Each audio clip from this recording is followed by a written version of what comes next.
తాండూరు మండలంలో గ్రామ పంచాయతీ ఎన్నికలు సజావుగా నిర్వహించేందుకు అన్ని ఏర్పాట్లు చేసినట్లు మండల అభివృద్ధి అధికారి విశ్వప్రసాద్ తెలిపారు. అందుకు గాను ఈ నెల 27 నుండి 29 వరకు జరిగిన నామినేషన్ ప్రక్రియ ముగియడంతో మండలంలోని 33 గ్రామ పంచాయతీలకు గాను సర్పంచ్ అభ్యర్థులుగా 166 మంది, ఆయా గ్రామ పంచాయతీల్లోని 290 వార్డులకు 534 నామినేషన్లు అభ్యర్థుల నుండి దాఖలైనట్లు ఎంపీడీఓ తెలిపారు.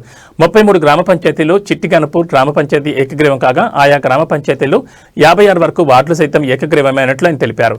అయితే అధికారికంగా జిల్లా కలెక్టర్ తుది నిర్ణయం వెల్లడించిన అనంతరం ధృవీకరణ పత్రం సదరు ఎంపికైన అభ్యర్థులకు ఇవ్వనున్నట్లు ఎంపీడీఓ విశ్వప్రసాద్ తెలిపారు.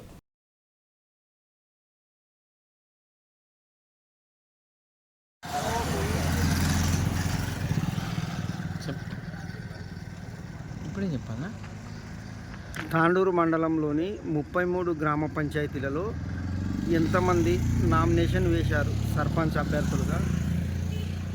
తాండూరు మండలంలో 33 గ్రామ పంచాయతీలు గాను 166 నామినేషన్లు వచ్చాయి.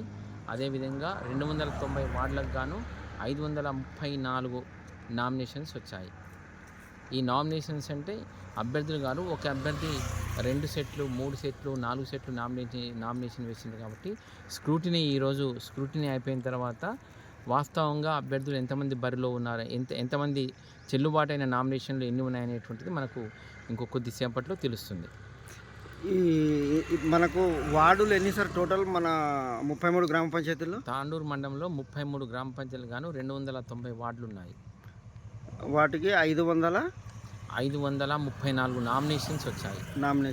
అంటే ఒక్కొక్క అభ్యర్థి 2 నామినేషన్స్ 3 నామినేషన్స్ మ్యాక్సిమం 4 నామినేషన్స్ వరకు దాఖలు చేయవచ్చు. కాబట్టి అందులో నామినేషన్స్ 534 వచ్చాయి. స్క్రూటినీ అయిపోయిన తర్వాత ఇంతమంది ఎన్ని నామినేషన్స్ చేసినా వాటిలో చెల్లుబాటు అయినటువంటి నామినేషన్ ఒకటే తీసుకొని ఒకదాని కింద పోటీ చేసే అంటే చెల్లుబాటు నామినేషన్లో ఒకటి మాత్రమే రాస్తారు. ఏకగ్రీవమైన గ్రామ పంచాయతీలు ఏమైనా ఉన్నాయా సార్? మన మండలంలో చిట్టిగన్పూర్ గ్రామ పంచాయతీ ఇప్పటివరకు ఏకగ్రీవమైంది.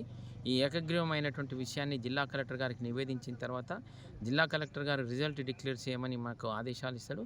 ఆదేశాలు ఇచ్చిన తర్వాత అఫీషియల్గా వాళ్ళకు పోటీ లేని ఎన్నిక ధృవపత్రం వాళ్ళకు ఫామ్ నెంబర్ 10లో ఇవ్వటం జరుగుతుంది. వార్డులు ఎన్ని ఏకగ్రీవమైనవి సార్? వార్డులు ఇప్పటి వరకు 56 వార్డుల వివరాలు వచ్చినాయి. మాకు ఇంకా వివరాలు తీసుకుంటున్నాం.